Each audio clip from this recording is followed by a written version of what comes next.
بسم اللہ الرحمن الرحیم۔ السلام علیکم۔ کم علمی کی وجہ سے لوگ جنبی حالت میں خود کو، اپنے کپڑوں کو، اپنے بستر کو ناپاک سمجھتے ہیں اور کانے کو، کام کاج کو ہاتھ نہیں لگاتے جب تک کہ غسل نہ کر لے، اور خواتین بھی بچوں وغیرہ کو دودھ پلانا، کانے کو ہاتھ لگانا گناہ سمجھتی ہیں، یہ سوچ کر کہ وہ ناپاک ہے، اور کچھ عورتیں سمجھتی کہ غسل کے بنا آٹا گوندنے سے بے برکتی ہوتی ہے، حالانکہ شریعت محمدی اس جہالت کا رد کرتی ہے، اور اس سلسلے میں اللہ کے پیارے نبی حضرت محمد صلی اللہ علیہ وآلہ وسلم کی بہت سی صحیح اور مستند احادیث مبارکہ موجود ہے۔ ہم بستری کرنے کے بعد مرد یا عورت کے لیے صرف نماز، طواف اور مسجد میں ٹہلنا حرام ہے، اور اس کے علاوہ باقی تمام کام کرنے جائز ہے۔ مرد و خواتین پر کہیں بھی ایسی کسی پابندی کا ذکر نہیں ہے، بلکہ غسل کرنے سے پہلے بھی جنابت کی حالت میں ہی تمام لوگ روٹین کے کام کاج کر سکتے ہیں۔ روزہ رکھنے کے لیے سحری کھا سکتے ہیں، کھانا تیار کر سکتے ہیں، یا پھر گھر کے دوسرے کام کاج نپٹانے بھی جائز ہے، اور اسی طرح ماں بچوں کو دودھ پلا سکتی ہے اور ان کی دیکھ بھال بھی کر سکتی ہے۔ اس کی ایک دلیل موجود ہے۔ حضرت حذیفہ رضی اللہ تعالیٰ عنہ بیان کرتے ہیں کہ نبی اکرم صلی اللہ علیہ وآلہ وسلم ان سے ملے تو آپ مصافحہ کے لیے ہاتھ پھیلاتے ہوئے ان کی طرف بڑھے۔ حذیفہ نے کہا، میں جنبی ہوں۔ اس پر آپ صلی اللہ علیہ وآلہ وسلم نے فرمایا، مسلمان نجس نہیں ہوتا۔ اسی طرح کی ایک اور حدیث پاک میں رسول اللہ صلی اللہ علیہ وآلہ وسلم نے فرمایا، جس میں حضرت ابو ہریرہ رضی اللہ تعالیٰ عنہ فرماتے ہیں کہ ایک دفعہ میں حالت جنابت میں ہونے کی وجہ سے حضور کے سامنے ہونے کے باوجود بھی ان سے نہ ملا۔ اس پر حضور اکرم صلی اللہ علیہ وآلہ وسلم نے فرمایا کہ مسلمان ہرگز ناپاک نہیں ہوتا۔ حافظ ابن حجر رحمۃ اللہ علیہ فتح الباری میں کہتے ہیں، اس حدیث میں اس بات کا جواز پایا جاتا ہے کہ غسل جنابت کو اس کے واجب ہونے کی اول وقت میں تاخیر کی جا سکتی ہے، اور اس کا جواز بھی ہے کہ جنبی شخص اپنی ضروریات پوری کر سکتا ہے۔ ام المؤمنین عائشہ رضی اللہ تعالیٰ عنہا کہتی ہیں کہ رسول اکرم صلی اللہ علیہ وآلہ وسلم جنبی ہوتے اور پانی چوئے بغیر سو جاتے، پھر اس کے بعد اٹھتے اور غسل فرماتے۔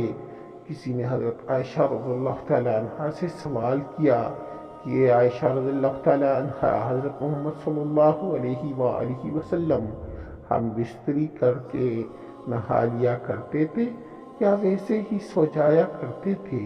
حضرت عائشہ رضی اللہ تعالیٰ عنہا فرماتی ہیں کہ نبی اکرم صلی اللہ علیہ وآلہ وسلم ہم بستری کر کے ویسے ہی سو جایا کرتے تھے۔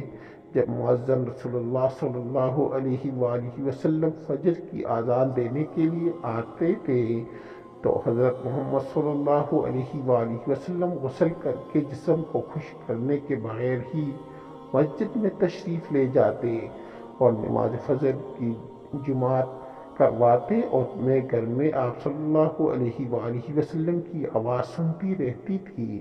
پھر آپ صلی اللہ علیہ وآلہ وسلم روزہ رکھ لیتے تھے۔ کسی نے عامر رضی اللہ تعالیٰ عنہ سے پوچھا، کیا یہ روزوں کے مہینے میں ہی ایسا ہوتا تھا، کیا معمول میں ہی یہی ہوا کرتا تھا؟ عامر رضی اللہ تعالیٰ عنہ نے فرمایا کہ روزوں کے علاوہ بھی ایسا ہوا کرتا تھا۔ عائشہ رضی اللہ تعالیٰ عنہ سے مروی ہے کہ آپ صلی اللہ علیہ وآلہ وسلم بستری کرنے کے بعد سونے سے پہلے غسل کرتے، اور بعض اوقات تیمم سے روایت ہے کہ رسول اللہ صلی اللہ علیہ وآلہ وسلم بھی کر لیا کرتے تھے۔ حضرت عائشہ رضی اللہ تعالیٰ عنہ جنابت کی حالت میں جب سونا چاہتے تو آپ صلی اللہ علیہ وآلہ وسلم اپنی شرمگاہ کو دھوتے اور نماز جیسا وضو کرتے۔ رسول اللہ صلی اللہ علیہ وآلہ وسلم نے حضرت عمر رضی اللہ تعالیٰ عنہ سے سونے سے پہلے وضو کرنے اور اپنی شرمگاہ کو دھونے کا حکم دیا تھا۔ رسول اللہ صلی اللہ علیہ وآلہ وسلم بعض اوقات حضرت عائشہ رضی اللہ تعالیٰ عنہ غسل کر کے سوتے اور بعض دفعہ حالت جنابت میں ہی وضو کر کے سو جاتے۔ ناظرین گرامی، افضل یہی ہے کہ جنابت کے بعد جتنی جلدی ہو غسل کر لیا جائے، کیونکہ ایسا نہ ہو کہ کہیں غسل کرنا بھول ہی نہ جائے۔ کھانے پینے، سونے اور عورتیں بچوں کو دودھ پلانے سے پہلے جنابت کی حالت میں وضو کر لے تو یہ افضل ہے۔ ناظرین گرامی، یہ یاد رہے کہ یہ وضو کرنا بھی واجب نہیں ہے، لیکن وضو کرنا اور شرمگاہ کو دھو لینا مستحب ہے۔ عائشہ رضی اللہ تعالیٰ عنہ بیان کرتی ہیں کہ نبی صلی اللہ علیہ وآلہ وسلم اگر جنبی حالت میں کھانا یا سونا چاہتے تو نماز کی وضو کی طرح وضو کرتے تھے۔ وضو کرنا اس لیے بھی افضل ہے کہ نبی اکرم صلی اللہ علیہ وآلہ وسلم نے فرمایا، تین لوگوں کے پاس رحمت کے فرشتے نہیں آتے: کافر کی لاش، اور خلوق خوشبو لگانے والا، اور جب تک وہ وضو نہ کر لے۔ اللہ تعالیٰ سے دعا ہے کہ اللہ تعالیٰ ہمیں دین اسلام کے مطابق زندگی بسر کرنے کی توفیق دے، آمین یا رب العالمین۔ معزز ناظرین کرام، اگر آپ لوگوں کو میری ویڈیو اچھی لگی ہو تو میرے چینل کو سبسکرائب کریں، بیل کا آئیکن دبائیں تاکہ آنے والی ویڈیو کی معلومات آپ تک پہنچ سکے۔ آپ لوگوں کا بہت شکریہ۔ نیکسٹ ویڈیو میں پھر ملاقات ہوگی۔ اللہ حافظ۔